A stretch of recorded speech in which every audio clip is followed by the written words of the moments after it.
The kitchen felt like a furnace that had forgotten it was winter, not the comforting kind of warm either. Not wood smoke and cinnamon and Sunday supper. This was wet heat, heavy, sour, pressing down on your lungs. The old coal stove in Roy "Snipe" Henderson's place was cranked so high the iron sides glowed faint orange at the seams. A bucket of fermenting cabbage sat in the corner, breathing out a sharp, rotten tang that mixed with cigarette smoke and cheap whiskey. One naked bulb hung over the table inside a dented metal shade. The light wasn't soft, it cut. The table itself leaned slightly to one side, one leg shorter than the rest. On top of it sat everything Roy had scraped together in a hurry. Half a loaf of store-brand wheat bread, a chipped plate of pickles, an open tin of canned beef stew, and a clear bottle with no label, homemade shine, its cap loose, rolling every time someone bumped the table. Roy hadn't taken his jacket off. He sat hunched on a stool, collar still up around his neck, like he was bracing against cold that wasn't there. His cheekbones looked sharper than usual. His eyes were red, not just from drinking, from something else. He held his glass with both hands, like it might fall if he didn't. Across from him sat Deputy Peter Callahan. Pete didn't rush his drink, didn't gulp, didn't react much at all. He poured steady, drank steady, chewed a pickle slow, jaw tight. Roy leaned forward suddenly. "It wasn't a dream, Pete," he said. His words stumbled, but the meaning didn't. "Not booze, not some damn hallucination. I saw her. I saw her tear into it with her teeth." Pete didn't answer. Roy swallowed. "I saw a hand," he continued. "Small one, like a kid's. And she was..." His voice caught. "She was chewing." Silence. Only the tick of the wall clock and the low groan of the stove adjusting to the draft. Pete finally spoke. "You saw something," he said carefully. "I saw something too." But what we saw and what we can write down are two different things. Roy's head snapped up. "Then write it how it happened." Pete's stare hardened. "You want me filing a report that says Nurse Zena Harper grew teeth like a wolf and shrugged off 2.38 rounds?" Roy didn't answer, because they both knew how that would end. The back door creaked open. Cold air cut through the kitchen like a blade. Eli Granger stepped inside without asking. Forest Service ranger. Broad shoulders, beard grown in thick and uneven, boots muddy halfway up the calf. He carried a shotgun in a worn leather case. Behind him, his shepherd mix slipped in low and silent, ears flat. Eli removed his hat slowly. "You called," he said. Pete poured him a glass without asking. Eli didn't toast, didn't hesitate. He drank. Then he set the glass down and looked between them. "Tell me." Roy spoke too fast, words tumbling. "We were behind the clinic, the old bathhouse, the one the town stopped using after the flood. Lights flickering. We heard something. Not animal, not right." Pete cut in quietly. "She was inside." Eli's eyes narrowed. "She?" "Nurse Harper," Pete said. Roy leaned forward again. "She wasn't alone." Eli waited. Pete continued. "She was crouched, on the floor, over something." The memory hung there. Roy whispered it. "It was a body." Silence again. Eli didn't blink. Pete continued. "Her mouth was wrong." "How wrong?" Eli asked. Roy's hands shook harder now. "Too wide." Pete nodded once. "She looked up when we hit her with the flashlight. Eyes reflected green, like a deer in headlights." Roy forced out a laugh that died halfway. "She smiled." Eli reached down, unzipped the shotgun case, and laid the weapon across his lap. "You shoot?" he asked. Pete nodded. "Twice." Center mass. And she moved, Pete said, like it annoyed her. Roy leaned closer. She stepped out the door, then stopped, like she changed her mind, and walked back inside. Eli's dog let out a low growl under the table. No one moved. Eli finally spoke. "If you both saw it, and it wasn't the bottle." Roy nodded desperately. "Thank you." Eli stared at the stove flame. "If it's not human," he said slowly, "then bullets won't solve it." The weight of that settled heavy. Roy wiped sweat from his forehead. "So what the hell do we do?" Pete didn't answer. Eli poured another drink. "We don't let it roam," he said. "That's step one." Pete leaned back. "You thinking what I'm thinking?" Eli nodded once. "We go back." Roy's chair scraped. "Tonight?" Eli looked at him. "Daylight first. See what's left." Roy swallowed. "And if she's still there?" Eli's jaw flexed. "Then we learn what she is." Outside, dawn was bleeding gray through the Appalachian ridges.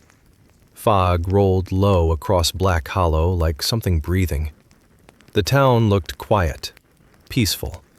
But the three men in that kitchen knew something had shifted. And it wasn't just one woman. It was something that had been waiting in the dark behind the clinic. Something that had found a way inside a human body. Eli stood. "Finish your drink," he said. "We move in 5. The stove cracked loudly as a pocket of coal split open. And somewhere beyond the thin kitchen walls, a dog began howling. Not at the sun, at something else. By the time they stepped out of Roy's kitchen, the sun had technically risen. It just hadn't reached Black Hollow yet. The mountains held the light back like a secret. Fog clung low to the ground, drifting across the dirt road in slow, lazy waves. Frost clung to fence posts. Somewhere in the distance, a chainsaw coughed to life and died again. Normal sounds, ordinary morning. That almost made it worse. Eli walked ahead with the shotgun resting low but ready. Pete followed, coat collar turned up. Roy brought up the rear, muttering under his breath like he was trying to stay anchored to something familiar. The old clinic sat near the tree line at the edge of town. One-story brick building, faded federal health signage peeling from the side. The attached bathhouse, once used for flood cleanup years ago, leaned slightly to one side, like it was tired of standing. No smoke, no lights, no movement. Eli raised a hand. They stopped. The air felt wrong. Not colder, just still. Too still. Even the usual morning birds were quiet. Pete stepped forward first, badge visible. Habit. He pushed the clinic door open. It creaked. Inside, everything looked normal. Waiting chairs aligned, flu shot posters, a half-empty coffee cup on the nurse's station desk. Roy swallowed. She was on shift last night. Pete nodded once. They moved down the hallway. Exam room 1. Empty. Supply closet. Closed. Office door slightly ajar. Pete pushed it open with the barrel of his revolver. Inside, the desk chair was tipped over. The filing cabinet drawer hung open. And there were drag marks across the floor. Dark. Old blood. Roy made a sound in his throat. Eli crouched, ran 2 fingers near the streak. Still tacky. Fresh, he said. Pete followed the smear trail down the hallway toward the back exit that led to the bathhouse. The metal door stood slightly open. Cold air seeped through, Roy stopped walking. "I don't like this," he whispered. Eli didn't answer. He pushed the bathhouse door wide. The smell hit first. Rot. Not old rot. Wet, coppery, recent. The interior was dark except for narrow beams of daylight slipping through warped boards. Eli clicked on his flashlight. The beam moved slowly across the floor and stopped. Bones. Small ones. Clean down the side. Dried blood pooled clean down the side. Dried blood pooled beneath it. Eli's jaw tightened. Jesus. Pete stepped forward carefully. This isn't animal work. No, Eli agreed quietly. Because the cuts were too clean. Some gnawed, some sliced. Intentional. Roy pressed his hand over his mouth. That's a child. No one corrected him. They scanned the room further. Burned wax dripped across the floorboards in a crude circle near the center of the room. Symbols carved into the wood, deep, deliberate gouges. Pete crouched. Those weren't here before. Eli shook his head. No. The air felt heavier the longer they stood there. And then, a sound, soft, behind them, like breath against wood. They all turned at once. Nothing in the doorway. But the fog outside had thickened, rolling low around the building like it was pooling. Eli stepped toward the door, scanning the tree line. His dog outside began whining, low, uneasy. Roy's voice trembled. She's still here. Pete swallowed hard. Or something is. Eli moved back inside. Check the clinic basement, he said. There is no basement, Pete replied. Eli met his eyes. There is now. They went back through the clinic. Behind the supply closet, partially hidden by shelving, was a door that shouldn't have been there. Metal, industrial, new hinges. Pete stared at it. That wasn't in the building plans. Eli tested the handle. Locked. He stepped back and kicked near the latch. The metal groaned. Roy flinched. Don't. Eli kicked again. The lock snapped. The door creaked open slowly. Cold air poured out. Not just cold. Underground cold. Deep earth cold. Concrete steps descended into darkness. Pete flicked on his flashlight. The beam revealed something impossible. A freezer. Commercial grade. Humming. And next to it, a second one. Roy's breathing became ragged. Eli descended first. Each step echoed too loud. At the bottom, the freezers stood against the wall, plugged into a generator unit that shouldn't have had power. Pete stepped forward and lifted the lid. Frost rolled outward. Inside, wrapped packages, vacuum sealed, labeled with dates. Pete's face drained of color. He didn't need to open one. He knew. Roy whispered hoarsely, "No." Eli moved to the second freezer, opened it. Inside, small shapes, wrapped in gauze, some no larger than a loaf of bread. Pete shut the lid quickly. The hum of the motor suddenly felt deafening. Roy staggered back against the concrete wall. Oh, God. Eli's voice was lower now. This wasn't shock. It was calculation. This isn't just her. Pete nodded slowly. No. Because this wasn't madness. It was organized, sustained, planned. Roy looked between them. You're calling state police, right? Pete didn't answer immediately, because he was thinking about something else. About how long this had been running. About how many missing hikers. About how many travelers. About how quiet Black Hollow had always been when strangers passed through. Eli broke the silence. Whatever's wearing Nurse Harper's skin, it didn't build this alone. The generator sputtered suddenly. The lights flickered. The freezer hum dipped. Roy's head snapped up. "You hear that?" Pete did. A shift in the air, not mechanical.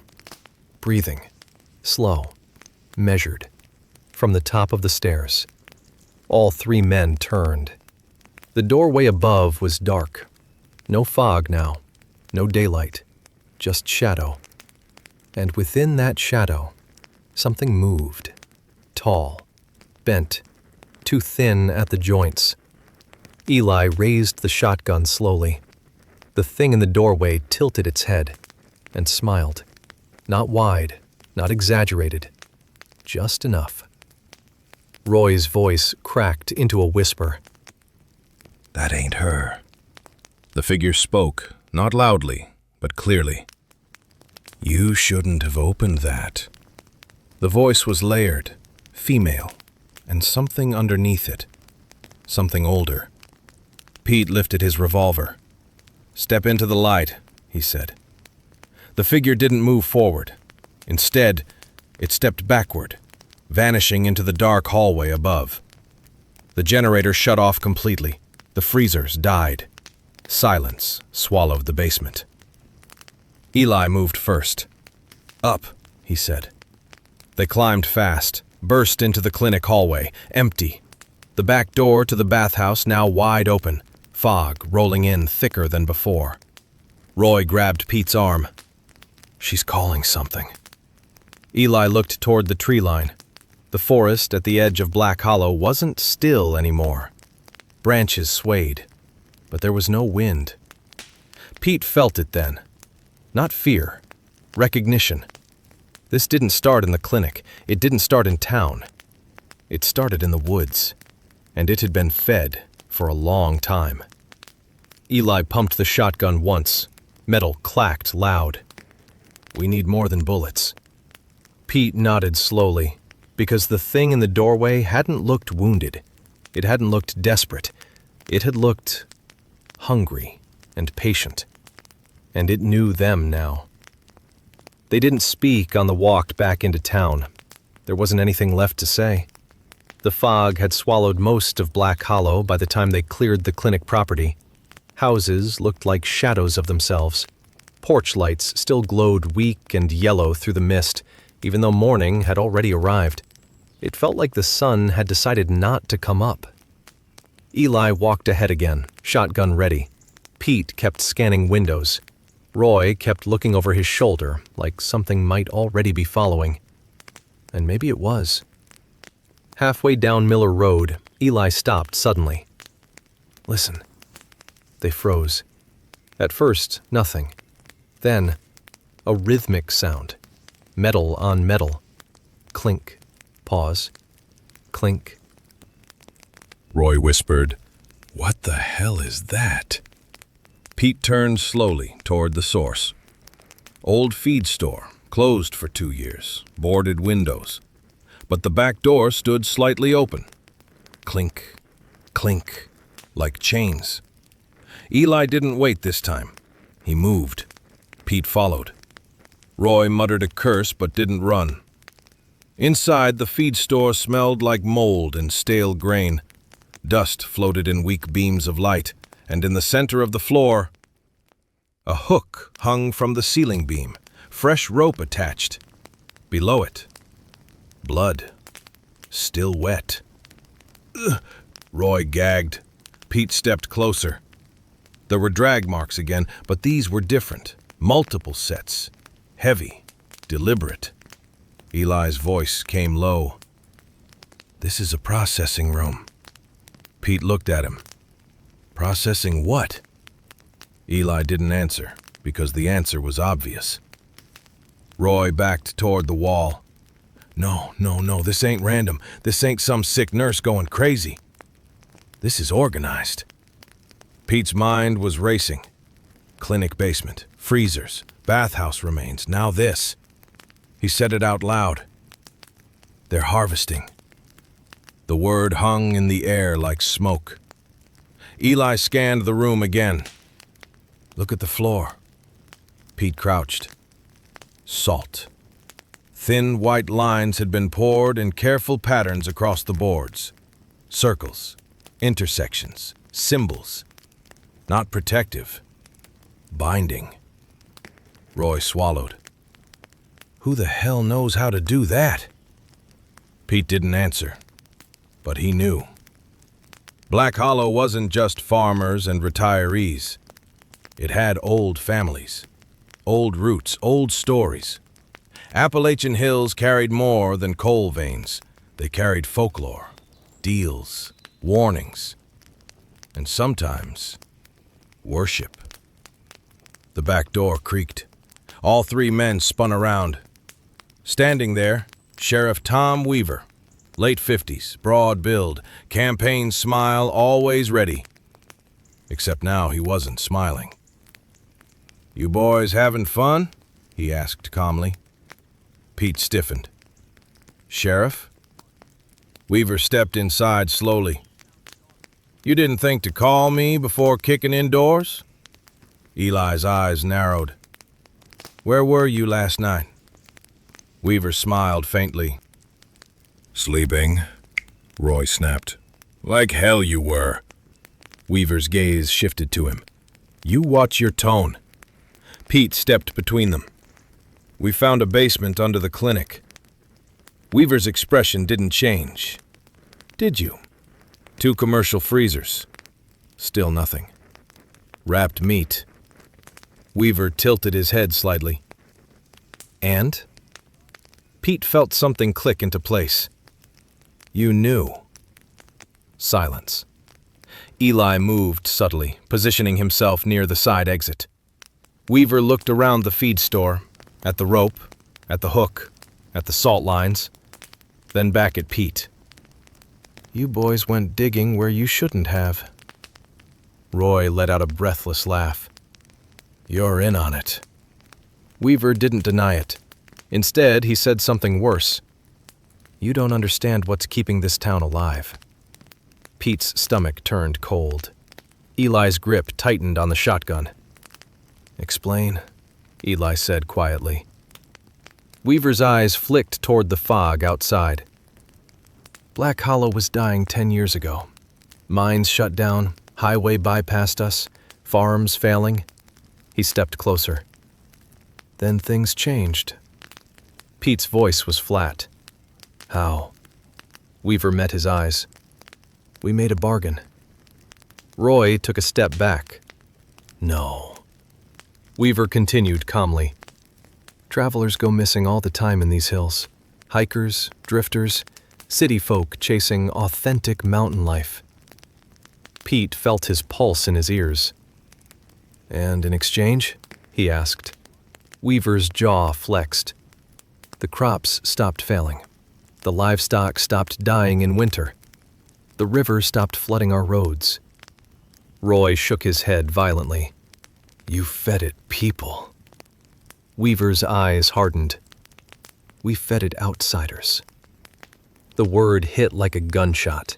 Outsiders. Eli spoke slowly. "And the children?" Weaver didn't respond immediately, and that silence was answer enough. Roy lunged forward. "You sick!" Pete grabbed him before he could swing. Weaver didn't flinch. "It doesn't just take," Weaver said quietly. "It gives." Pete's voice dropped. What is it? Weaver looked toward the tree line again. Hold. The air in the room shifted. The fog outside thickened suddenly, pressing against the open doorway. Weaver continued. "It found us first, years ago. We were starving, and it came to us wearing something human." Pete's mind flashed to the figure in the basement doorway. Layered voice, wrong smile. Eli asked the question no one wanted answered. "Is it Nurse Harper?" Weaver shook his head slowly. "She's just the current vessel." Roy whispered. "Current." Weaver nodded. "It moves when it needs to." Pete felt cold sweat along his spine. How many vessels? Weaver didn't answer. Instead, he reached slowly for his sidearm. Eli lifted the shotgun instantly. Don't! Weaver stopped, not because of fear, because of calculation. You're thinking small, Weaver said. If you kill the vessel, you don't kill it. You just make it hungry. The fog pushed deeper into the building. Roy backed toward Pete. You hear that? A sound came from outside. Low, many footsteps. Not running, walking, in sync. Pete stepped toward the door and looked. Through the fog, shapes. People, townsfolk, moving slowly toward the feed store. Dozens. Silent. Eli swore under his breath. They're bringing it here. Weaver's voice softened. Last chance, Pete. Stand down. Pete didn't move. Stand down and what? Weaver's eyes met his. Join us. Roy shook his head wildly. No, no, no! The first townsperson reached the doorway, old Mrs. Calder, then two farmhands, then the mechanic from Route 9. All silent, all watching. And behind them, the fog parted. Something taller stood there. Too tall, bent at the spine, head tilted, watching Pete, waiting. Eli chambered around. Pete raised his revolver. Weaver's voice dropped to a whisper. If you fire, you condemn the whole town. Pete's jaw clenched, because now it wasn't just survival. It was choice. And the thing in the fog smiled wider. Nobody moved, not at first. The fog thickened in the doorway of the feed store like it was breathing in and out. The townspeople stood in a loose half-circle outside, faces pale and blank, eyes fixed on the three men inside. No one was yelling. No one was chanting. That would have been easier. This was quiet, intentional. Pete felt his finger tighten against the trigger of his revolver. Sheriff Weaver stood 2 feet away from him, one hand still hovering near his own holster, not quite reaching for it. Don't, Weaver said softly. Eli's shotgun was aimed straight at Weaver's chest now. Roy was shaking so hard his teeth chattered. The thing in the fog took one slow step forward. It was taller than anyone in town, taller than Eli by half a head. Its spine curved in an unnatural arch, like something too long had been folded into a shape too small. Its arms hung too low, and its head tilted slowly from side to side, as if studying them. The face looked like Nurse Harper's, mostly, but the eyes were wrong, too reflective, too patient. Pete spoke without looking away from it. Tell them to leave.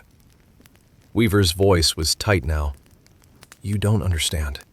If we refuse it now, it takes randomly. It punishes.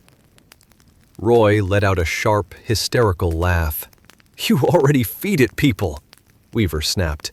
Not our own. The words echoed too loud in the building. Not our own.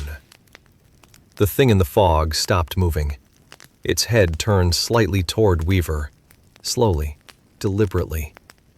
Pete saw it then. The shift. Weaver had spoken out of turn. The townspeople shifted uneasily.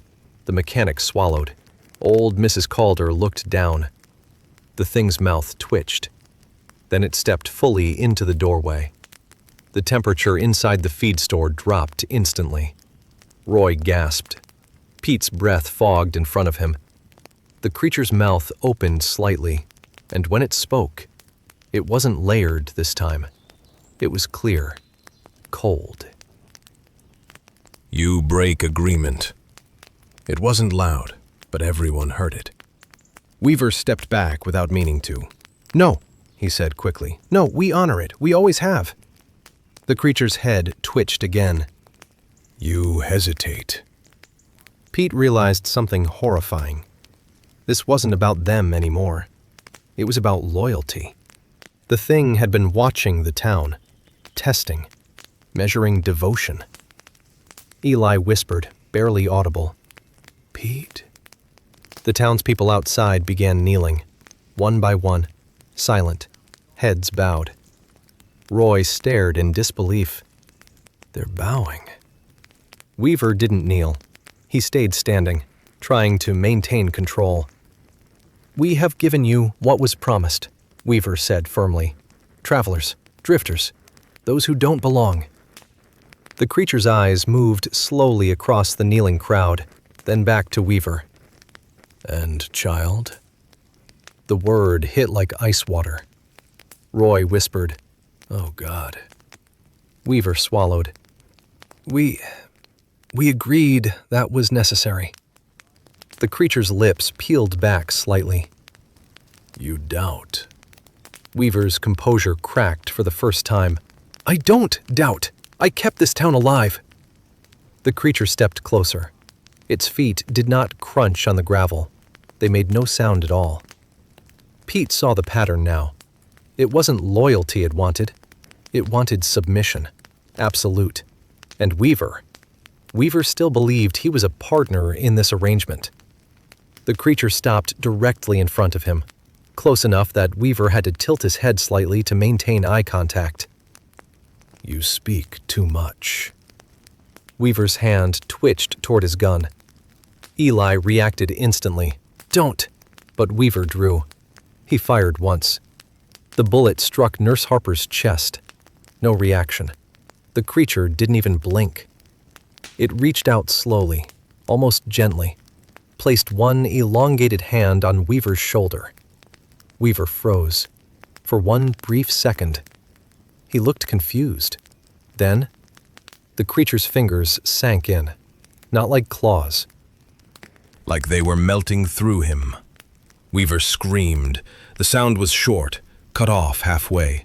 His body jerked violently, then convulsed as if every muscle had been pulled tight at once. Pete fired twice. Eli fired once. The blasts echoed through the hollow. The creature's head snapped slightly to the side from the force. But it did not fall. Instead, Weaver's body collapsed inward. Not dropped, collapsed, like something had been removed from inside him. The creature withdrew its hand. Weaver fell to the dirt. What hit the ground was no longer entirely human. His skin looked deflated, his eyes sunken, like something had hollowed him out in seconds. The townspeople began crying, softly, not in grief, in fear. The creature turned slowly toward them. Replacement. The word was simple, final. The kneeling crowd trembled. Pete understood. The vessel was weakening. It needed another. Roy backed up until he hit the feed store wall. No, no, no. The creature's gaze moved across the crowd, selecting, measuring. It paused on the mechanic, then on Mrs. Calder, then on Roy. Roy screamed. "I didn't agree to this!" Pete stepped in front of him instinctively. The creature's eyes shifted to Pete, studying him. Eli raised the shotgun again. "We end this now," Eli said. The creature smiled. "You try." And then it moved, faster than anything that size should move. It lunged toward Roy. Pete tackled Roy sideways. The creature's hand sliced through empty air where Roy had stood and hit the feed store support beam instead. The wood split instantly, like dry paper. Eli fired again. This time the blast was packed with salt. The pellets struck the creature's shoulder, and for the first time, it reacted. A sharp hiss tore from its throat. Smoke rose from the wound. The townspeople gasped. Pete shouted, "Salt hurts it!" The creature recoiled, clutching its shoulder. The flesh there blackened, burning. Eli pumped another round.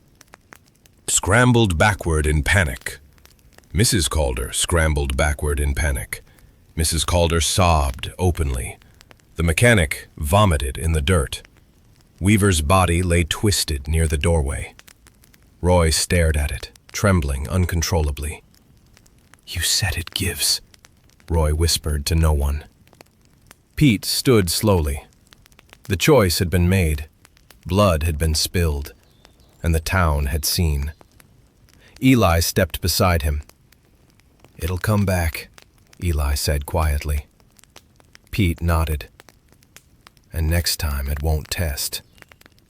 Roy wiped his face with shaking hands. "What do we do?" Pete looked toward the tree line. The forest was still again, watching. "We hunt it," Pete said. Behind him, the townspeople were no longer kneeling.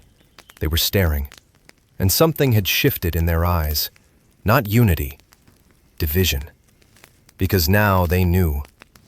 The bargain was broken, and Black Hollow had just been marked. Sheriff Weaver's body lay in the dirt long after the fog cleared. No one touched it. No one covered it. Because no one wanted to get close enough to see what had been left behind. It wasn't just a corpse. It was a warning. By noon, word had spread across Black Hollow. Not the truth. Never the truth. Just pieces. Weaver shot.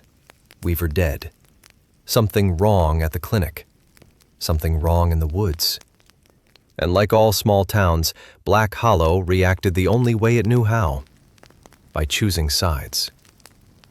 Pete stood in the church basement with Eli and Roy as maybe 15 townsfolk crowded inside. Folding chairs scraped. The old furnace hummed overhead. Some faces were angry, some terrified, some calculating. Eli laid the salt-filled shotgun shells on the table. "This works," he said flatly. Mrs. Calder's son, Aaron, stepped forward. "You killed the sheriff." Pete didn't flinch. "He drew first." Aaron's eyes burned. "He was protecting us." Roy snapped back. Protecting you by feeding hikers to that thing? Murmurs spread. Old Mrs. Calder herself sat in the corner, trembling. "It kept our crops alive," she whispered. "My husband's heart stopped failing after the first winter we honored it." Pete's stomach tightened. So it had been longer than Weaver. Much longer. Eli spoke carefully. "Whatever it gave you, it wasn't free." Aaron slammed his fist on the folding table. "And what's your plan? You think you can kill something that bullets bounce off of?" Pete met his eyes. "We heard it." Silence. Roy stepped forward. "You saw it burn?" A farmer named Dale spoke up from the back. "And what happens when it comes back hungry? You think it'll stick to outsiders now?" No one answered. Because that was the fear hanging over the room. The bargain was broken, which meant there were no rules anymore. Pete took a breath. "It's been using vessels," he said. "Nurse Harper is just the latest. It moves when the body weakens." Aaron crossed his arms. "Then kill the vessel." Eli shook his head.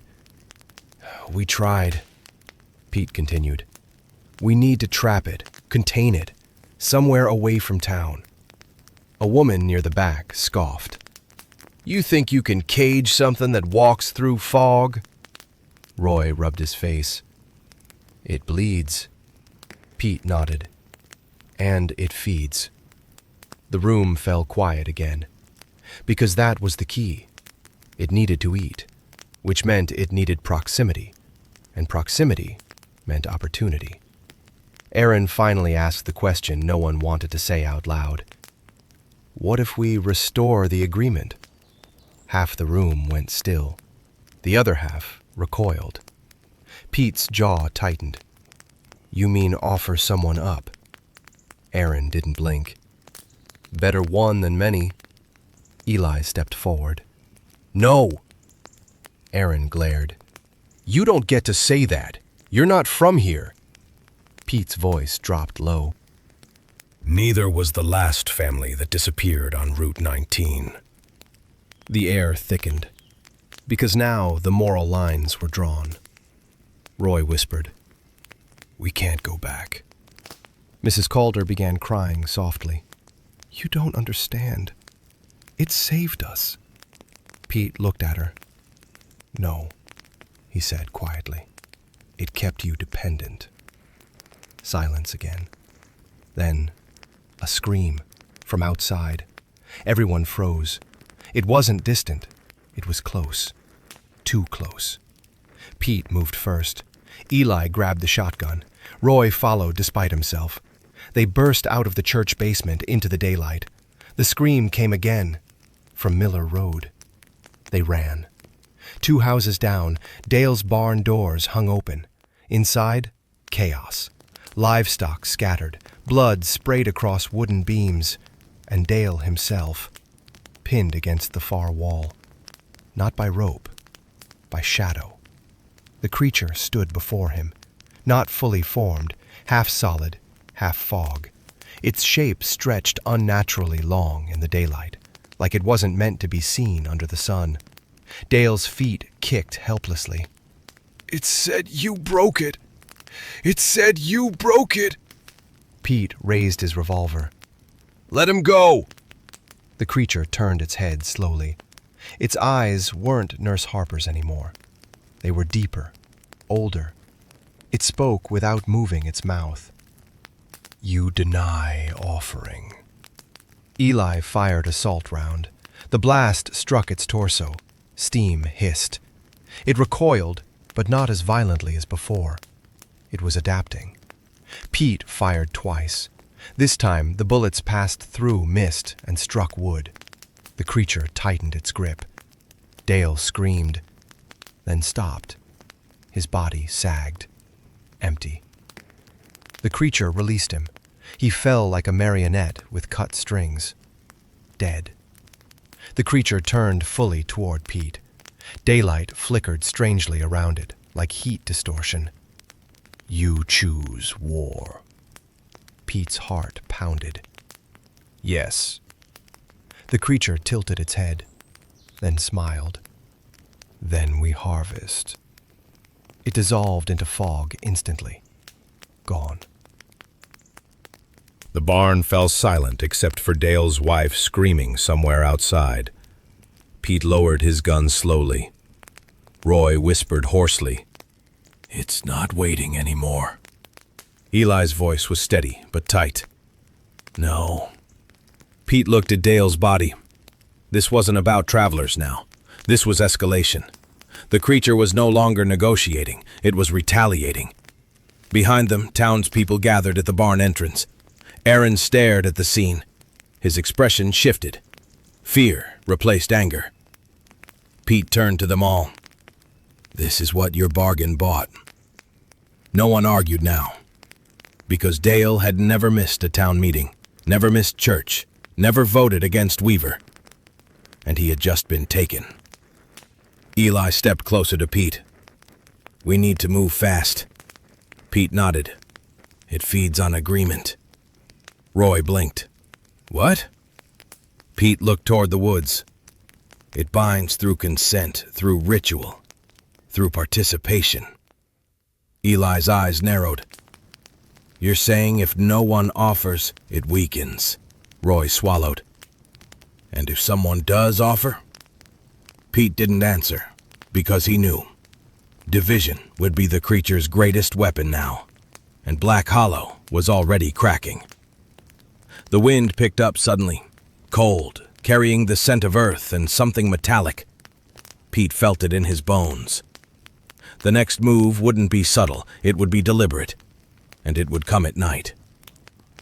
Night fell fast over Black Hollow, faster than usual, like the mountains were eager to swallow what little light the sky tried to give. By sunset, half the town had boarded their windows. The other half had lit candles. Pete stood on his porch, watching the tree line darken. Eli leaned against the railing, shotgun across his forearms. Roy sat on the steps below them, clutching a thermos like it was a lifeline. No one had said it out loud yet, but they all knew. It would come tonight. It had to. War had been declared. The church bell rang once. No one had touched it. Roy flinched. Please tell me that was wind. Eli didn't answer. Pete's gaze stayed fixed on the forest. The fog rolled in again, thicker than before. But it didn't blanket the town evenly. It moved, purposefully, like it was searching. Then it stopped, at the edge of Main Street. Roy whispered, "Oh no," because the fog wasn't spreading. It was concentrating, around one house. Eli squinted. "That's Aaron's place." Pete's stomach dropped. Aaron, the loudest voice in the church basement, the one who'd suggested restoring the bargain. Inside Aaron's house, a light flickered in an upstairs window, then went out. Roy stood up abruptly. "We can't let it—" A scream cut him off. Female, Aaron's wife. Pete ran, Eli right behind him. They didn't bother knocking. Pete kicked the front door in. Inside, cold. Not winter cold, basement cold. Aaron stood in the living room, frozen. His wife backed against the far wall, and between them, the creature. Not fully formed. It was stretched thin across the ceiling and floor simultaneously, like smoke trying to hold a shape. Aaron's voice trembled. "I didn't mean it," he whispered.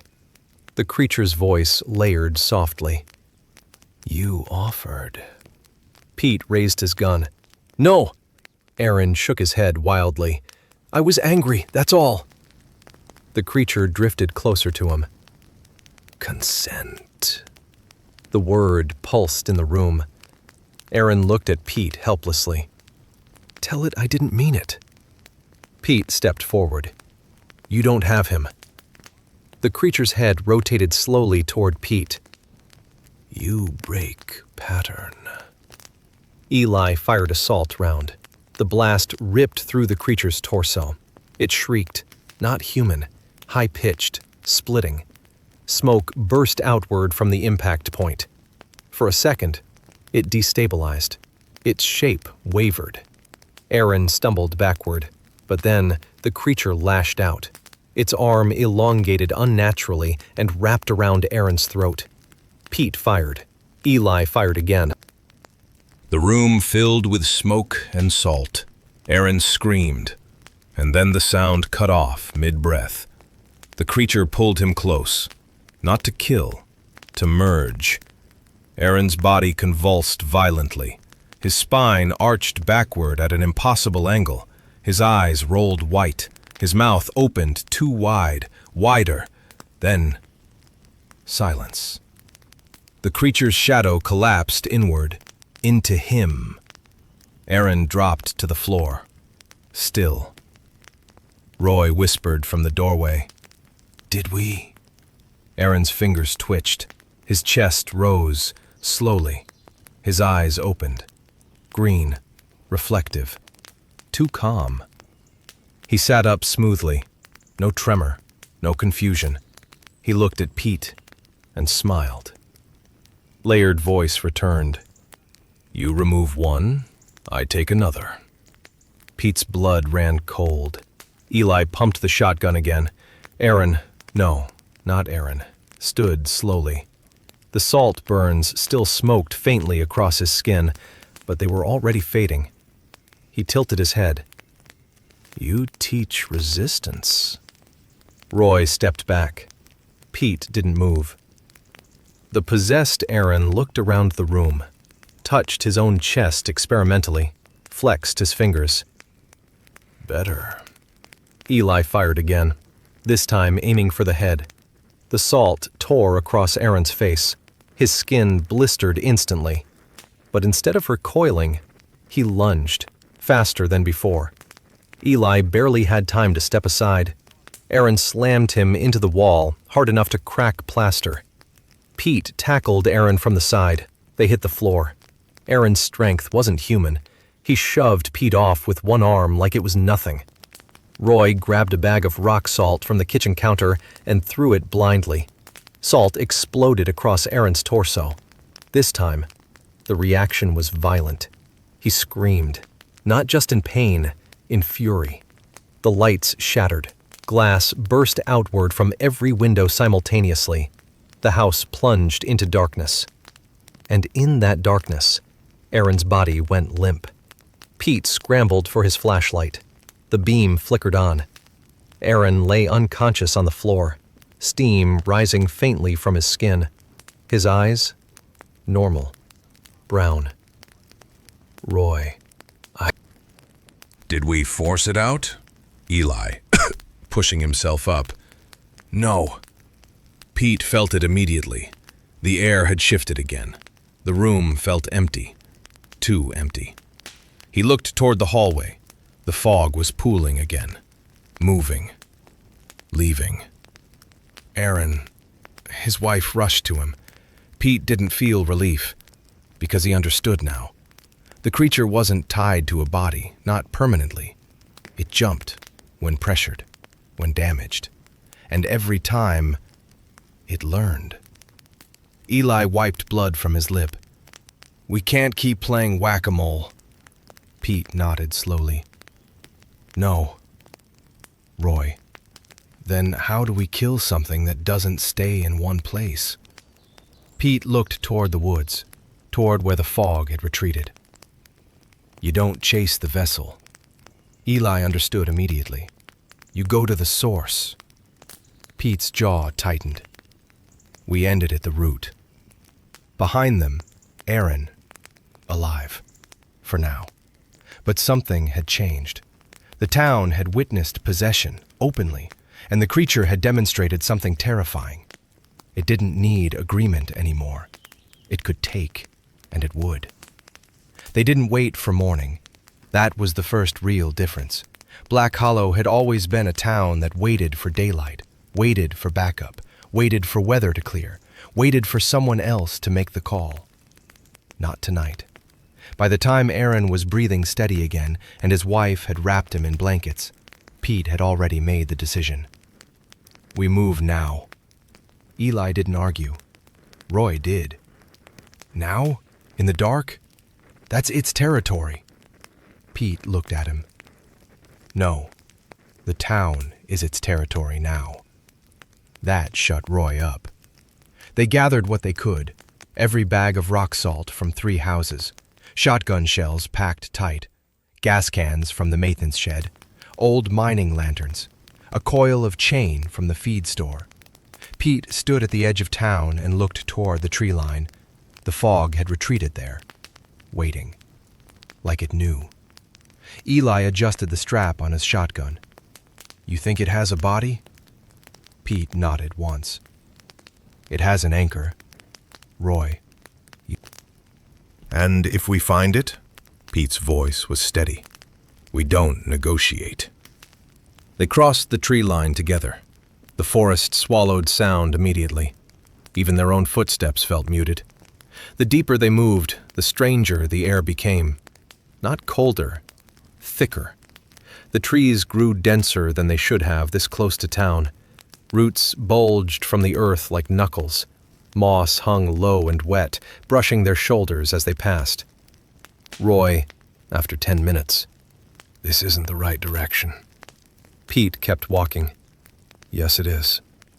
Because he could feel it. A pull. Subtle, like pressure behind his eyes. Eli noticed it too. It wants us to find it. Pete nodded. It's confident. The ground began sloping downward. They weren't following a trail anymore. They were descending. The smell hit next. Metallic, wet, old water. Roy, I know that smell. They stepped into a clearing. Not natural, perfectly circular. The trees around it bent slightly inward, as if they had grown away from something in the center. And in the middle, A sinkhole. Wide, deep, black. Cold mist rose slowly from inside it. Eli stopped walking. Well. Pete stepped closer to the edge. The earth around the rim was packed hard, frequently stepped on. Roy's voice. They've been coming here. Pete crouched. In the dirt, footprints. Dozens. Boots, work shoes, bare feet, offerings. He stood slowly. This is it. The fog thickened, not from the forest, from inside the pit. Something moved below, slow, heavy. Eli chambered around. You see it? Pete shook his head. No. Because what he felt wasn't movement. It was awareness.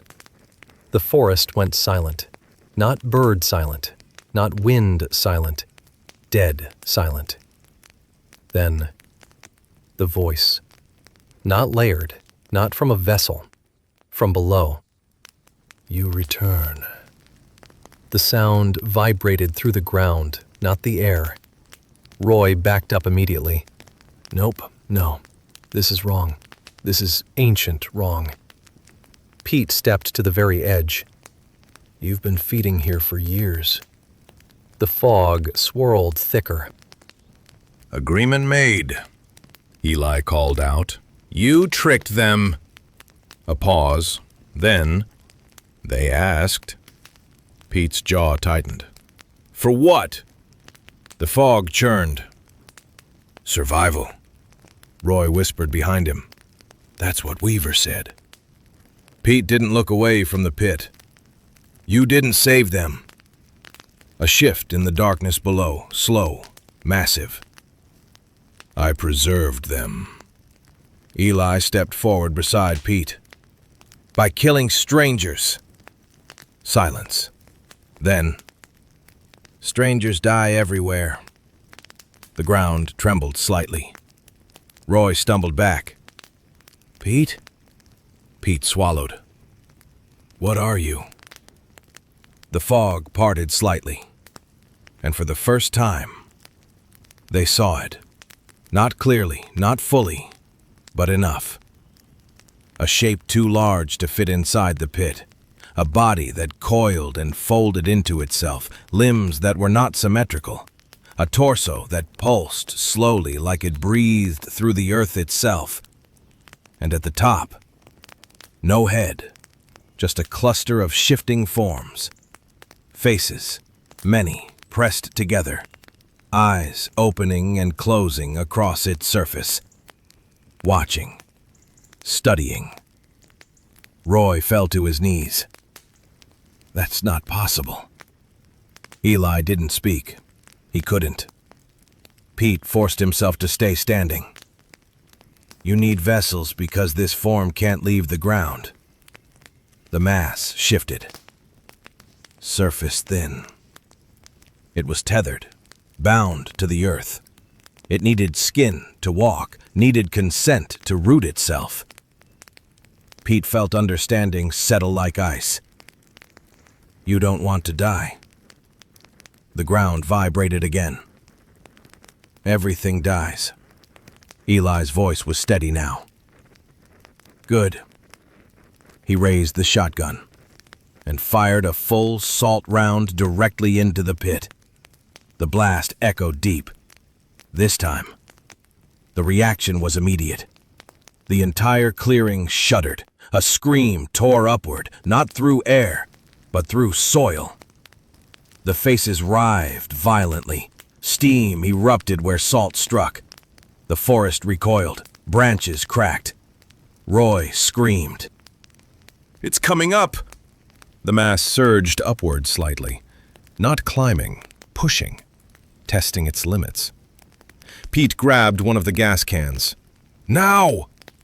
They poured gasoline along the rim of the pit. Roy's hands shook, but he followed. Eli kept firing. Each salt round tore more steam from the surface. The creature shrieked. You break contract! Pete struck a match. You broke it first. He threw it. The gasoline ignited instantly. Flames raced along the edge of the sinkhole. Heat blasted upward. The faces twisted in fury. The ground cracked. The mass surged again, higher this time, straining, reaching. A tendril shot upward suddenly, striking Roy across the chest. He flew backward into the dirt. Pete fired his revolver uselessly into the writhing form. Eli stepped forward dangerously close to the edge. Another salt blast, another scream. The flames intensified. The sinkhole walls began collapsing inward, earth pouring down onto the mass, burying, smothering. The creature's voice split into dozens at once. "You end yourselves," Pete shouted back. "Better than feeding you!" The clearing shook violently. Then, with a deafening crack, the center collapsed entirely. The sinkhole imploded inward. Fire vanished into darkness. Smoke rose thick and black. Then, silence. No fog, no vibration, no voice. Just 3 men breathing hard in a clearing that now held nothing but a smoking crater. Eli lowered the shotgun slowly. Roy coughed from where he'd landed. Pete stared at the collapsed earth, waiting. Minutes passed. Nothing moved. The forest slowly resumed sound. One bird, then another.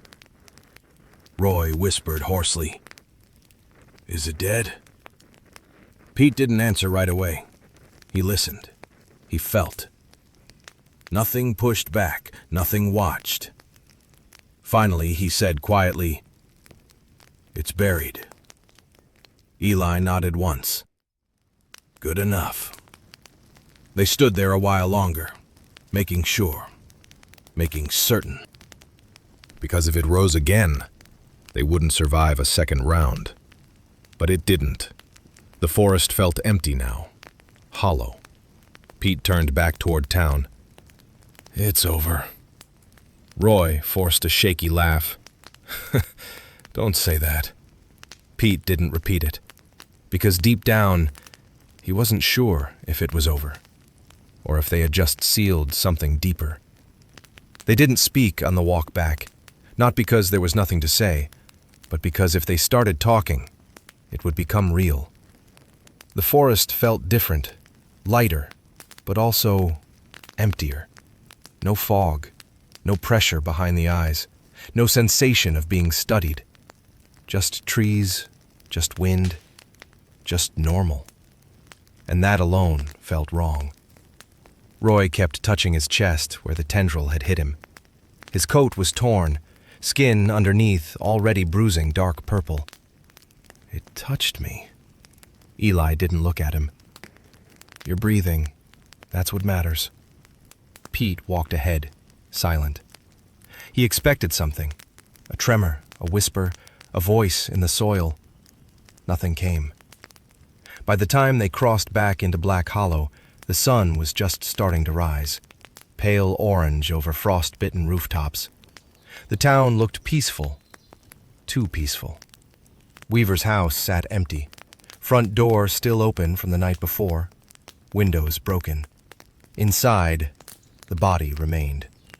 Human again. Just a man.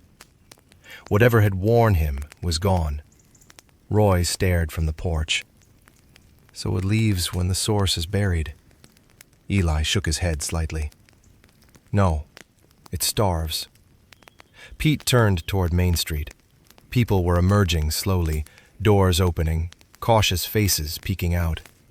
They'd heard the explosion, felt the tremor, seen the glow in the forest, and now they waited for explanation. Pete didn't plan a speech. He just said it plainly. "It's over." A woman asked the question no one else would. "How?" Pete met her eyes. "We broke the agreement." Silence. Because everyone knew. There had been an agreement. Unspoken, denied, but known. Old Mrs. Carter stepped forward, shaking. My husband. He voted for it. Nobody looked surprised. Another voice from the crowd. We didn't think it would be strangers. Eli said quietly, "It always is." No one argued. Sheriff's deputies from the next county arrived by noon. Official report: illegal cult activity, multiple homicides, mass grave in wooded sinkhole, community conspiracy. It would make headlines for a week, then fade. Black Hollow would be a footnote, a warning, a curiosity. The sinkhole itself was filled in by state crews, concrete poured, steel rebar lattice set deep, officially sealed. Roy watched the trucks leave. "You think that holds it?" Pete didn't answer, because concrete seals holes, not hunger. Weeks passed. Snow came early. Life resumed in a cautious way. Children played again. Grocery trucks returned. The diner reopened. But something had shifted. The town was quieter, more watchful, more honest. No more meetings behind closed doors. No more whispered solutions. Eli left before winter set fully in. He stood by his truck, breath fogging in the cold. "You did the right thing." Pete shrugged slightly. "We'll see." Eli studied him. "You still feel it, don't you?" Pete didn't lie. "Sometimes." A pause. "Like something listening." Eli nodded once. "Burn the forest if you have to." Then he drove away. Roy tried to move on. He repaired his porch, fixed his truck, stopped drinking, mostly. But sometimes at night he'd sit awake, staring toward the tree line, because sometimes, very faint, the wind through the pines sounded layered, almost like overlapping whispers. 3 months later, the first snowstorm of the season hit hard. Power flickered, lights dimmed, then stabilized. Pete stood at his kitchen sink, staring out at white fields. Stillness. Calm. He almost believed it.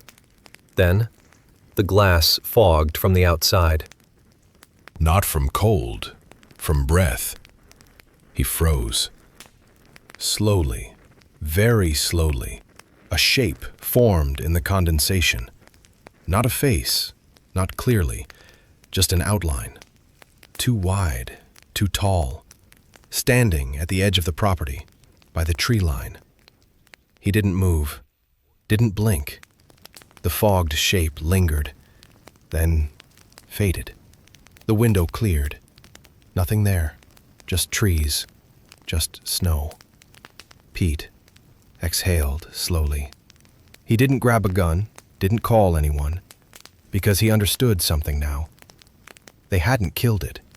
They had collapsed its well, its feeding ground, its anchor. But the forest was old, and roots run deep. That night, he walked to the edge of town alone, snow crunching beneath boots. He stood facing the woods. Wind moved softly through branches. "Find another town," he said quietly. The forest didn't answer, but far off, deep, a single tree cracked, like something shifting underground. Pete didn't step forward. He didn't retreat. He just stood there, watching. Because he knew now, it doesn't starve. It waits. And somewhere beyond Black Hollow, another struggling town might already be listening.